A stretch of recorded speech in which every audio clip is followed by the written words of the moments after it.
Hi everyone, welcome back to my channel, and in today's video we are going to unbox and test these Japanese Gansai watercolors by Yasutomo.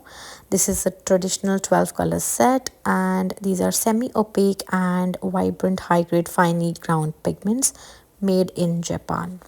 And on the back side we can see the colors, and it mentions that it was intended for washi paper but work well on watercolor papers as well. And we also get the details of the color names on the back side, so they are both in English and in Japanese maybe. So I like the box, but I'm not sure if it is going to be good if we need some mixing palette, because it is made of cardboard and I'm not too sure. But to be very honest, I love the aesthetic of the box. So we open it like this, and you have a lid separate from the box. On the lid we can see some colors mentioned, but I tried to translate from Google Translate, but it cannot read it. So yeah, here we have the pans, and these are full pans, which means they are almost double the size of the normal watercolor pans that we have, the half pans. And to my surprise, all the pans have some cracks on it. I'm not sure the reason for that. If you're aware of that, let me know in the comments. And on the back side there is a name engraved and number, which I cannot understand. But these are the lovely 12 colors. I love how big the pans are. They're going to make brush swipe in so easily, but I'm going to rearrange according to my preference, and let's swatch them up. So I highly recommend activating your watercolors before swatching or before painting, because water just let them sit with water for a minute and it gives you better pigmentation. And after a minute I am going to use a flat brush to do all the swatches, and I am absolutely very excited to dip my brush in those pans. And my first impression was that these paints are very sticky. I had to hold the palette in order to swipe my brush. They were so sticky, but they are quite opaque as well, as you can see with the white color. I have drawn the boxes with a Sharpie with a free hand but I just swiped it on the black line and it covers it nicely. Not fully, but yes, nicely. So the paints, I assume the other paints as well will be very pigmented, and yes, these are pigmented. You can water them down using more water, but I want to see their full pigmentation, how what is the highest level of the pigmentation. And the color selection is nice, but we have some nice yellow, ochre, then a warm orange kind of red, then a scarlet red, magenta. This is a beautiful brown shade. It resembles to burnt sienna, and this aqua turquoise color. But the green that is included in the set, I am not a very big fan of this green, because it's just not to my liking. I prefer olive green or a sap green. And ultramarine is good. The indigo is lighter to my expectation, and the black is fine as well. So these were the swatches, and now let's test them on a real painting, for which I'm going to use this watercolor paper from Uhuhu. It is cotton top technology and it is cold pressed 300 GSM.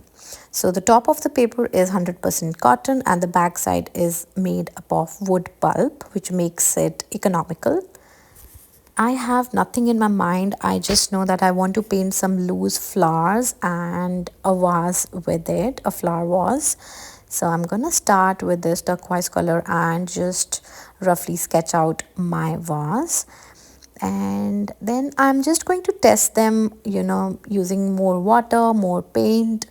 I really don't like the stickiness, but they are quite pigmented.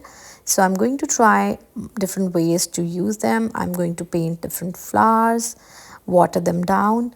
And the biggest limitation for this kind of palette is that you do not have a mixing palette included in it. Like the other palettes that I have, the lids are attached to it and they are metal tins, so you can use the lid for mixing area. But this one, because it's made up of cardboard, so you cannot actually, you can just let the lid sit on top of the table and just look at you. But there is no mixing palette, which I feel should have been if you pay such a high price. So the price for this palette right now, I checked online, it is $69.99, which is very expensive considering the fact that you only get 12 colors. Doesn't matter if it is full pan, because with watercolors you tend to use them for a very long time. And I'm also not sure when I'm going to hit all the pans on this one. These are so big, but the price is expensive. And don't get me wrong, but I really wanted to try them out, and I kind of like them because they're very vibrant than the traditional watercolors, and because they are opaque as well. But for the price, I wouldn't highly recommend, people who are beginners or intermediate level to go and buy these watercolors, because they are, I feel, only the experimental category, if I make sense.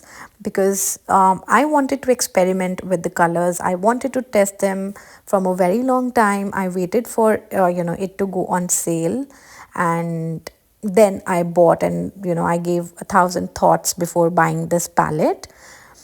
So, for anyone who is just starting with watercolors, or if you want a nice watercolor palette, to do your everyday paintings, I wouldn't recommend this palette at all.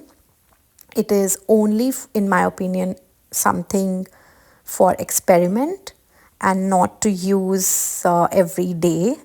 So just keep that in mind. And if you have a good budget, then probably yes, you can go and buy this palette. So to purchase this palette, it only depends on your budget and the purpose with which you are buying the palette. If it is just for fun and you have your budget, then go ahead and try them. They are good vibrant colors. But for me, the fact that every time I dip my brush in the pan and it gives me a very sticky feeling is just not good. So I wouldn't recommend buying this palette for such a hefty price. But I cannot ignore the vibrancy of the colors in just a one swipe of brush. So yes, I like the vibrancy, but for the price and for the stickiness property, I think I will never try and buy it again if I finish up this palette. So yeah, so it paints nice, it water downs nicely, not a complaining for that. But yes, definitely there are a few points to be considered. That the stickiness, I'm not sure how many times I've said this thing in the video for the stickiness point, but yes, it is a big thing. I was struggling to pick the color from just my brush, because I had to hold the palette in place because it was sticking around the whole palette with the brush. So apart from that I love the colors, the vibrancy, the pigmentation, the they are just beautiful in their own way. And yeah, I was excited for these. And yes, the experience is nice, nice and different from the traditional watercolors. But I only try them because of the hype that the Kuretake Gansai watercolors and this one has over the internet nowadays. So that's the only reason that I tried and wanted to try these colors out. So overall, my experience was nice and good, but they're expensive. So again, buy it by your own choice and by your own budget and the purpose. Just remember your purpose, how you are and why you are buying the paints. So have a closer look to the watercolor painting that I did. I love the floral, this piece that I painted with the colors and the effect that I get with the colors. I love it. And I hope you all enjoyed this little review video. And if you have used these paints or any other traditional Japanese paints, let me know your experience in the comments down below. I would love to read them, and if you have any tips and tricks to paint with these, I would love to see your comments. And I will see you guys in my next video. Till then, take care, bye bye, and happy painting.